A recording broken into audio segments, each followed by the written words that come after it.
You're listening to the Employee Safety Podcast from Alert Media, a podcast for professionals responsible for the safety and well-being of their employees. Each episode features an interview with a leader in employee safety to discuss how to protect your employees from a wide array of threats, from severe weather to a global pandemic. Let's get into the show. Welcome back to the Employee Safety Podcast. I'm Peter Steinfeld. I invited Michael Teep to the show today to talk about how to be a great safety leader in today's hybrid workforce. Michael's the owner and a lead training consultant of Teep Training International, also known as TTI. The company offers training consultation, design, and delivery services on a global scale to companies looking to magnify human capital and exceed business targets. Michael's consulting work spans all industries and includes some of the largest companies in the world, including Morgan Stanley, the United Nations, Johnson & Johnson, and Citigroup. I wanted to get his perspective on how organizations are adapting after 2 years of uncertainty. Let's get into the show. Well, what inspired you to get into this line of work and start your own company? Oh, wow. How long have you got, Peter?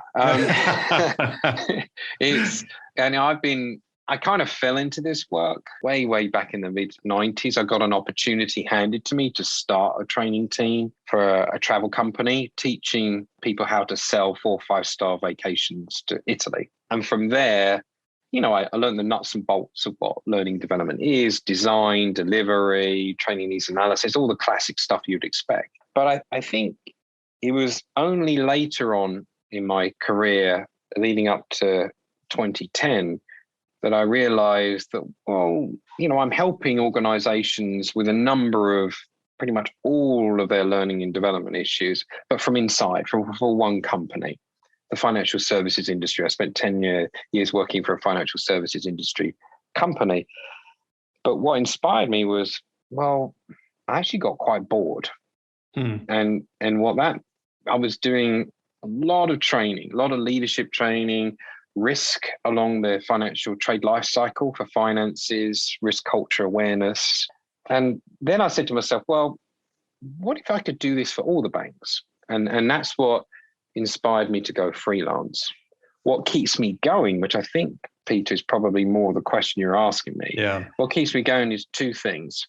One is the personal interaction I have with people, helping people perform better, making their lives easier, helping take them to the next level with the training that we offer, and then also helping the organization move forward. So that inspires me. As long as it's interesting work and then we're moving towards something, that is really good. That's fantastic. How has your approach to leadership training changed since you first began? I think it's something that's evolved over time, very slowly, in fact, until COVID hit and then it accelerated. But we've moved very much from task-focused, getting the work done and skills-based into much more around empathy, around emotional intelligence. So in the years that I've been doing this, I remember when emotional intelligence came out as a new, it was the hot topic in leadership. Yeah, but it really isn't a hot topic. It's having a focus on how do you interconnect with others and getting more from them by helping them connect to purpose, helping the right level of autonomy. So it's all of the emotional factors and now way high. We never discussed those at the beginning. It was much more about, managers, we talked a lot about strategy, what strategy you should put in place, how to write processes, lead times, Gantt charts, all those wonderful things. Yeah. And now I don't even talk about that at all. It's all about how do you get your group of people to feel that they are included and they're contributing. How do I get more critical thinkers in my team? It's light years difference. And COVID has accelerated that for sure. Yeah, without a doubt. Do you think, and I'll use the term, the Great Resignation is being perhaps caused by some of this historical lack of focus on emotional intelligence? Yeah, some of it. Yeah, I'd go along with that. I think there's just more opportunity available to people now because before COVID, we'd like to say that we were a virtual, a remote world, a hybrid world. You can work from home. But that was, I think 3 years ago, that was nothing compared to what it is now. It's now people are proving you can do anything remotely 24/7. You don't need to all be in the same place. And some leaders are still very uncomfortable with that. They're worried about that. And I get their concerns. But yeah, the Great Resignation, I think, is more about people are seeing their options available to them. There's more options. I'm working and training in Singapore, Sydney, you name it, around the globe from my desk here. And now it's acceptable. Before that was never even a thought. No, we need someone in person, face to face, to talk about this. And that's the thing, right? Is that now we know what's possible. People are realizing they can actually apply for jobs and, you get more value out of it. Because of the Great Resignation, companies are keener to hire people. They're more prepared to put more benefits out there as well. Yeah, clearly that's going to introduce all sorts of new challenges for safety leaders. So what kind of things do you think specifically they'll be facing going forward in this post-COVID spread out hybrid professional world? Look, it's a flexibility. I think it's to be able to scenario plan and think, well, my people are remote now. So everything from the internet safety, who sees the files, all that security, and then the processes you have in place as well. So, and what's healthy or not. So there's the work safety, but there's also the psychological safety. Yeah. And it is more difficult to relate virtually than it is face to face, just by your body language and how you walk past someone's cubicle area or what have you, open office, creates psychological safety. Or, someone's annoyed, someone's in a hurry. All of that has to be a bit more explained. So leaders, when it comes to the safety, when you think about the psychological safety of it, they've got to hit a few points. And that is in their language around clarity, certainty, fairness. Am I feel as though I'm being treated fairly when I can't see all my other colleagues? Yeah, and the level of autonomy, a lot of leaders haven't done so well. Is they've thought, well, I need to be safe, so therefore I need to control it more. I need to have more touch points. I need to see more measurements. Actually, that creates a less psychological safety environment because there's too much control. And we're not letting the employee work at the right level of autonomy that we would have done if we could see, I can see Peter I could see he's in the office. Great, fine. He doesn't even know I was even looking at him. Right. So there's quite a few pieces. What they need to work on, I think, is psychological safety. I've been working with a lot of my clients on using the SCARF model from David Rock's, the Neuro Leadership Institute. Well documented. Anyone can look it up on Google, SCARF. And it gives you the areas the employees you need to work on for employees in order to create psychological safety. And if you think about like the top 2 or 3 things someone can focus on, because we like to give people things they can take actionable results on immediately, what are the top 2 things you would say someone should focus on when it comes to both physical and psychological safety in this new hybrid world? I think is to show that you trust them.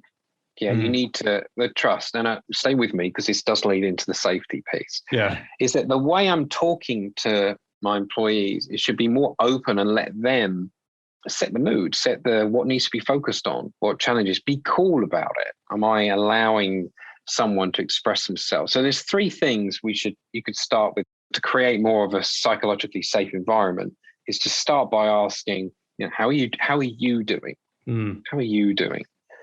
Then how are you winning? What's been going well for you today? And it could be, well, I got out of bed and managed to get to my screen. Okay. It tells a manager a lot about the stress level someone's under. So then they can apply certain techniques to it, which I'll get to in a minute. And thirdly is, how can I support you? That's all you really need to know.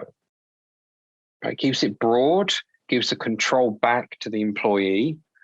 I am not saying, well, can you give me an update on this project? What about that project? I'm not micromanaging 2 tasks.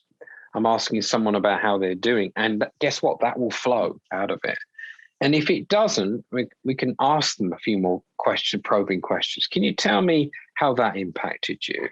Can you explain to me, what's been going on in the day for you if they're not getting to the detail? Can you describe to me how you felt when you heard this piece of news? Tell me, describe to me, explain to me. All in the language that a leader's using now, because we can't do it with our much more than just having the video on. It's not the same. It's not the same as physically, just your presence is calming. You either have a calm presence or you don't. You can stress people out just by the way you walk up to their desk. But the biggest one is the C in the SCARF model, which is certainty. It's just like letting people know what they can be certain of to reduce that level of psychological stress. Yep. If you don't have certainty, you can offer clarity. And if your listeners think about their organization, we don't know. Some of the things, change events are happening, a safety event has happened. We don't know for certain what we're going to do and the protocol we're going to put into place. But what we can say is, okay, until we've got that, I can clarify that we are not going to do anything with X. We're not going to go to this site, Y, for a physical risk. We're only going to focus on this and we will talk about it next week. So someone can relax and say, okay, great. I don't have to worry about that. I'm clear on when we're going to talk about it rather than certain of what we need to do, steps. So it seems like it's really important for leaders to make no assumptions and over communicate to replace all those nonverbal signals that we used to have. And if you're at all uncertain, just ask, hey, let's talk about this. Yeah, exactly. And they'll come up with how they want to be treated. And that's something, we don't have a crystal ball. We make a lot of judgments, assumptions about what the other person needs. And they're all different. Yeah. It's a very personal thing. You don't know that unless you've over communicate. I like what you say, that over communicate is a good way to think of it, but don't over communicate details. Right. Over communicate on asking for where they are, where they are right now, the challenges they face, the support that they need. And I've seen a lot of how if we move from, well, that's the tips, but it's much easier to look at what we shouldn't be doing. Yeah. Because it's so much easier to create an unsafe environment virtually. It's so easy. Yeah. And I call that, don't create unnecessary rules. Yeah. Unnecessary rules. And my clients are doing their best. They're really trying. The senior levels are trying to bring people back to the office. There's some reason for that. I get it. And some unnecessary. But, if they're saying, okay, we want everybody back in the office next week, we're going to work in the office Monday, Thursday, Wednesday. Everyone's got to take Tuesday or Wednesday remote. Oh, and by the way, all your meetings need to be on Monday, Thursday, Friday, because we're going to insist on those meetings being face-to-face. Yeah, you get where I'm going with this. Yeah. It's unnecessary rules, which hits us on fairness. It certainly makes us certain of what we're doing, but in a very tactical way. It's the wrong type of certainty. And people go around, well, why do they want us not in on? Why can't we take, I was taking a remote day on Monday. What it is, you think I'm going to take a long weekend? Right. Is there a conspiracy theory? So people create their own reality because it was unnecessary. It could just be, you just got to ask the managers, look, talk to your teams, what works best for your teams and what we need to, we need to show up for the client. Do we physically need to be there? Do we need to be working with other departments?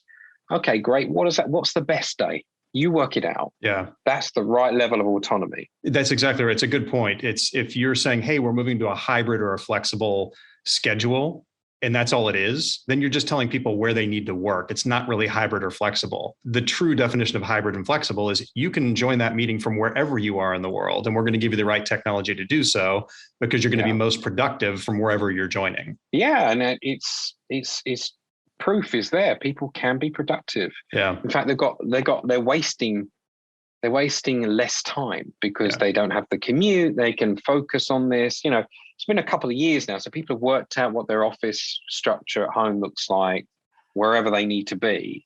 I do worry a little bit about, the blend between personal and work.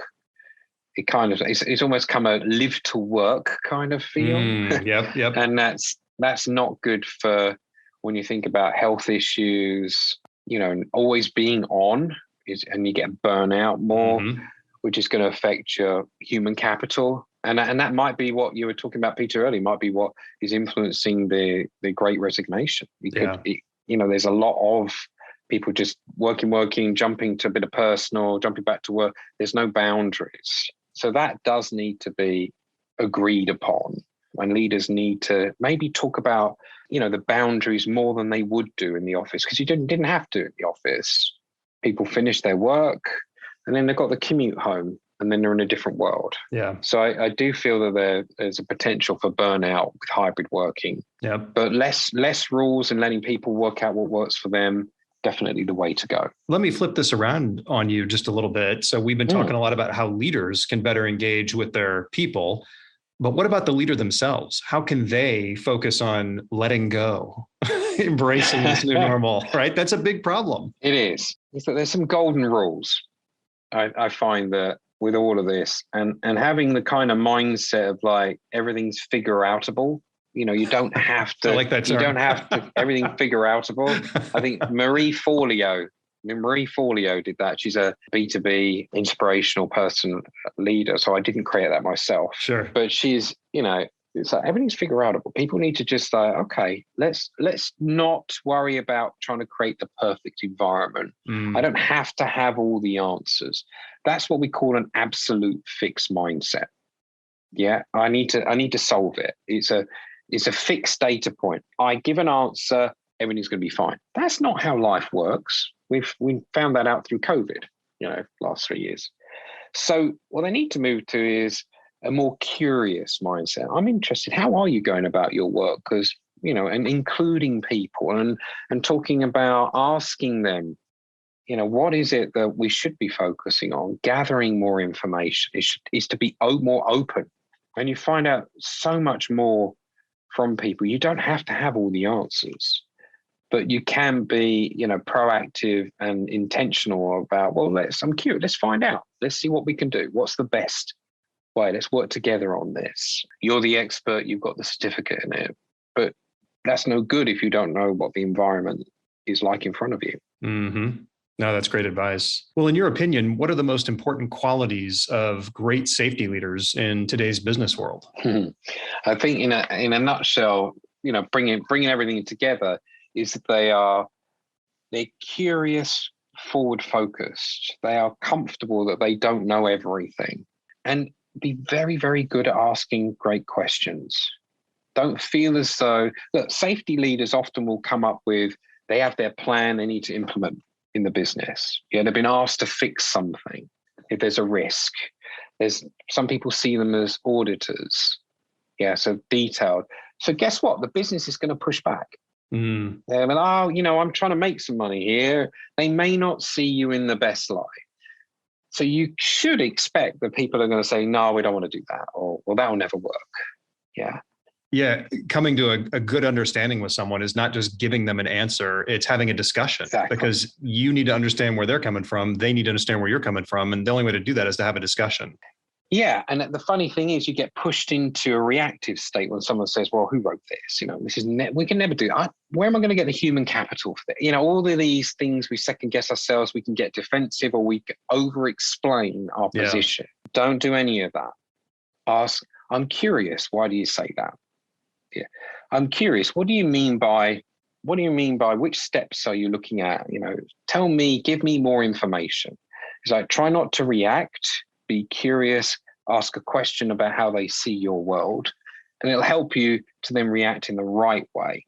Oh, that's great advice. Well, before we wrap up, I would like to ask if you have any specific advice, best practices, or just lessons learned for our listeners. And it could be tips for younger folks in their careers who strive to one day be leaders, or for those who have been in leadership roles for years, but find themselves just having to pivot based on the current landscape. What would you recommend? I think that in all of this, in this current landscape, I've spent my most time talking about how do we get people to have adaptive calm, not just stay calm, but create this adaptive calm. And what I mean by that is that they can see the situation unfold. Uncertainty is around us, and that they'll spend, they're not overreacting and they're not underreacting. They're in this space where they can calm and they can scenario plan, think about options, and contribute your ideas to the business. So that's the first thing is, are you over or underreacting as a leader? Whether you're new or you've been around forever, take a look at that.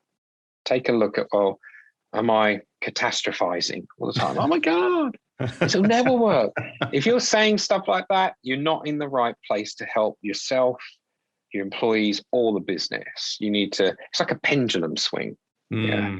And the pendulum swings to the middle, and that's where the calm comes from. Okay, right now what am I going to do about it? What's some ideas? Who do I need to talk to? That's where it's a magic zone that you need to be aiming for. I like that. That visual is fantastic. Anytime you're in a situation, picture the pendulum, know the right, know the left, and then say, I am going to come in and comment when I'm right in the middle. Exactly. Well, Michael, thank you so much for being on the show today. I really appreciate all the specific and actionable advice that you provided, and I know our audience will appreciate it as well. Great. Thank you, Peter. Thank you for having me. You bet. If anyone wants to know more about TTI or connect with you personally, how can they find you out there? But 3 places. One is you can just Google my last name, Teep. I'm the first thing that comes up. It's a rare last name. It's just the way it was. And can you spell that for our listeners? Sorry, yeah, it's Teape, Teep. Perfect. Yep. Yeah, I'm the first thing that comes up. I can't hide from you. And my website is teeptraininginternational.com.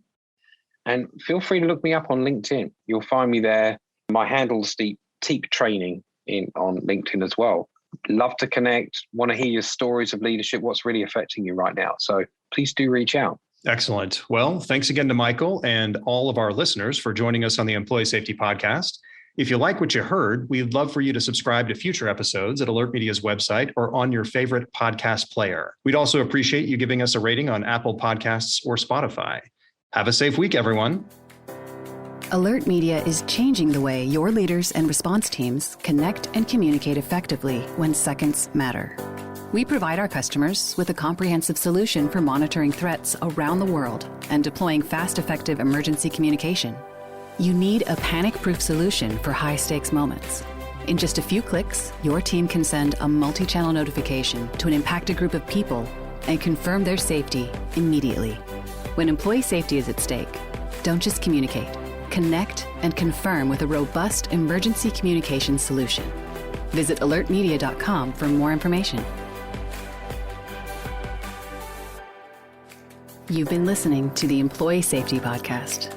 To ensure that you never miss an episode, subscribe to the show in your favorite podcast player. If you're listening in Apple Podcasts, we'd love for you to give a quick rating of the show. Just tap the number of stars you think the podcast deserves. Thank you so much for listening. Until next time.